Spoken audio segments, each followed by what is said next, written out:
Olá, mais uma entrevista aqui com uma personalidade que falou sobre esse Zeitgeist. O nome é meio estranho e por isso que seria legal você traduzir um pouco para quem está nos assistindo.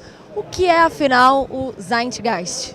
Zeitgeist é uma palavra alemã que é, para traduzir, uma livre tradução, seria o espírito do tempo, ou seja, é um conjunto de atitudes culturais e intelectuais que definem uma época, basicamente.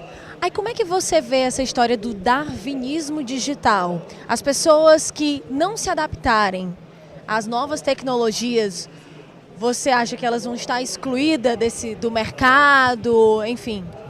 Então, isso é um problema, né? Primeiro, né, as novas tecnologias, elas surgem exatamente por causa do Zeitgeist. O que quer dizer isso? Então, você vai criar, as novas tecnologias, elas são criadas como elo de uma situação que já existe na realidade, de uma condição que já existe na realidade, mas falta a tecnologia fazer o seu papel, que é para integrar. Então, por exemplo, o celular, ele já era praticamente, embora as pessoas não falassem, ninguém manifestasse, ele já tinha condições de existir antes de existir o smartphone, né? Quando foi inventado o smartphone, foi um sucesso absoluto. Não é só pela genialidade da invenção, mas porque já existiam as condições dadas pela realidade para existir aquilo. Assim como as redes sociais, a necessidade das pessoas se comunicarem, né? Que a necessidade das pessoas se comunicarem também está muito ligada à questão da solidão. As pessoas têm muito medo da solidão, as pessoas não conseguem conviver com essa solidão, que é uma condição humana. Todo mundo é sozinho. Todo mundo é só. Vou chorar aqui, mas é verdade mesmo. Porque a gente escuta isso, mas é realidade. Não é à toa que redes sociais como Tinder, Facebook explodiram, né? Vamos dizer assim, as pessoas acabam realmente, existe um consumo intenso de rede social, muito mais do que o relacionamento físico pessoal, né? Sim, você está conectado hoje 24/7, né, praticamente, né? O celular é o primeiro objeto a ser pegado e o último a ser largado, antes de dormir. É né? verdade. É a primeira coisa que, na verdade, a gente pega é o celular quando acorda e antes de dormir, exato. né? E voltando à questão, né, existem duas visões aí, né? Uma que realmente as pessoas vão precisar se adaptar. E se adaptar, inclusive, a lidar com a própria solidão. Tá? Porque cada vez mais o processo, né, das pessoas na sociedade ele está sendo mais individualizado. Você pega aí as relações trabalhistas, a diminuição, pelo menos a vontade da diminuição do Estado. Você tem um sistema de democracia que não representa mais as pessoas não se sentem mais representadas. Então, tudo isso era feito no coletivo e agora a gente está partindo para uma coisa mais individualizada. Só que as pessoas precisam estar preparadas, mas também o Estado precisa ajudar a preparar as pessoas. Então, por exemplo, como é que você acha que isso pode ser feito? Por exemplo, vamos pegar a questão do campo, por exemplo. Quando teve a primeira mecanização do campo, aqueles milhares de trabalhadores do campo foram morar nas cidades e foram trabalhar nas indústrias. Aí teve a robotização da indústria. Essas pessoas foram trabalhar na área de serviços. Aí teve agora está tendo inteligência artificial que está acabando com um monte de emprego de atendente, que era uma das coisas que mais gerava emprego no país, né? Então você vai vendo que a evolução das tecnologias vão acabando com determinados tipos de trabalho.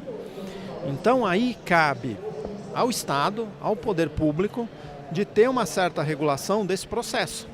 Porque como é um processo muito rápido, às vezes as pessoas não estão preparadas. E cabe também... Não estão preparadas e às vezes nem têm acesso, né? Exatamente. E cabe também às empresas de fazer a inclusão, porque lá na frente quem está ganhando realmente são as empresas.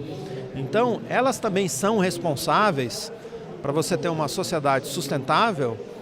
A sustentabilidade não é só o meio ambiente, é manutenção das pessoas, a manutenção, pelo menos a manutenção mínima das condições de vida de cada pessoa, de cada indivíduo. Então você tem um lado que é individual do sujeito se estudar, se empoderar para poder entrar no mercado de trabalho, e existe o outro lado.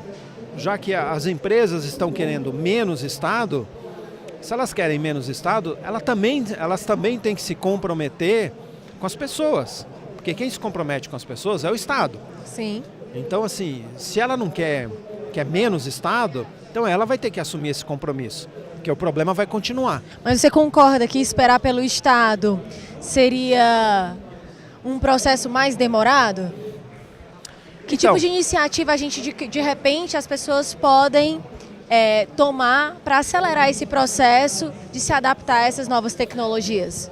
Então, eu acho que é o seguinte, aí são duas questões. A questão política, né, que é essa questão mais relacionada ao Estado. Quando a gente está falando em Estado, a gente está falando de espaço público. Sim. Né? Dinheiro público, espaço público, etc. A coisa pública, né? A coisa pública é para todo mundo, não é para um grupo específico. Quando a gente fala de política, de Estado, a gente está falando da coisa pública e está falando de uma coisa que é para todos. Né? Quando a gente está falando de empresa, a gente está falando de setores, não é para todo mundo. Uhum. Né? A gente está falando do setor privado. Então, assim, não tem muitas condições, embora as empresas possam fazer, criar departamentos, criar programas para ajudar pessoas numa coisa de ajuda, né?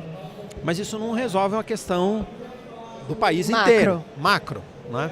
Então a questão macro, ela sempre vai ser resolvida pelo Estado, não tem como.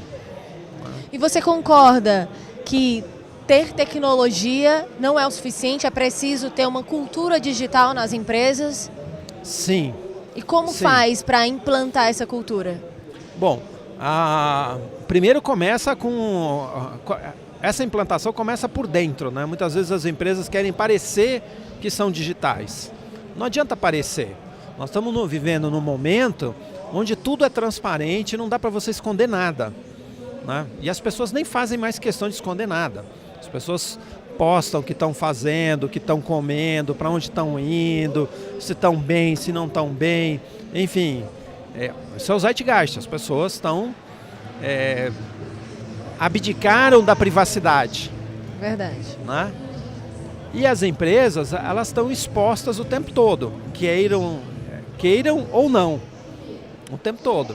Então, não cabe mais a empresa decidir o que vai ser digitalizado, o que não. Ela tem que digitalizar tudo. Né? Porque, por exemplo, você pega os bancos, né? Os grandes bancos. Você vai lá, você tem uma experiência digital muito boa com os bancos. Outras empresas do setor financeiro, por exemplo, como financeiras, que trabalham só com empréstimos, elas estão tendo que se digitalizar para que o cliente dela tenha a mesma experiência que ela tem em outro setor. Então, não importa muito o setor. O importante é dar para o seu cliente a experiência que ele já tem em outros setores. Por que que com você, eu não posso digitalizar? Pode, né? E hoje, a questão da digitalização passa pelo mobile. Não é mobile first, para mim é mobile only. Only, ok.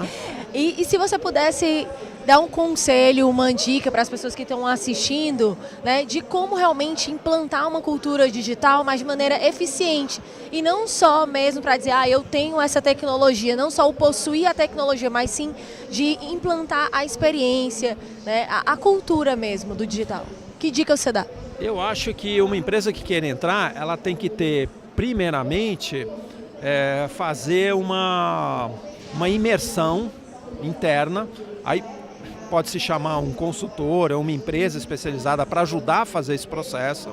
Em geral, essas empresas que não estão digitalizadas ainda ou pouco digitalizadas ou tiveram experiências muito ruins, ela vai ter que chamar, ou vai chamar um consultor, ou vai chamar uma empresa que vai ajudá-la a fazer isso. E esse é um processo contínuo. Ele não pode ser, eu vou fazer 6 meses e depois eu paro. Não. Né? Não é mais como era antigamente, né? Você tem que fazer... Uma recorrência. É um processo contínuo, é um moto contínuo. E não para no final de semana. Né? A diferença de você ter o seu posicionamento digital, os seus assets digitais, é que eles são 24/7. Então, você tem que dar atendimento, o seu sistema tem que estar... Se você vende pela internet, você tem que estar funcionando. Se você se comunica, você tem que estar controlando essa comunicação. De monitoramento 24 Tem que estar horas. monitorando as redes sociais para saber se estão falando alguma coisa sua ou dos seus concorrentes. Tem que monitorar o seu concorrente. Porque muitas vezes a concorrência pode vir de um lugar onde você não estava imaginando. Por exemplo, você pega a Vivo, que está aqui. A Vivo criou o Vivo Ads. Quem iria imaginar que uma companhia de telecom ia entrar na área de publicidade e com bastante sucesso, né? Então hoje a Vivo Ads é realmente uma potência de mídia. 73, 74 milhões de consumidores. Legal. É isso. Ari, obrigada, foi ótimo. Eu que agradeço. Obrigada por ter participado aqui com a gente.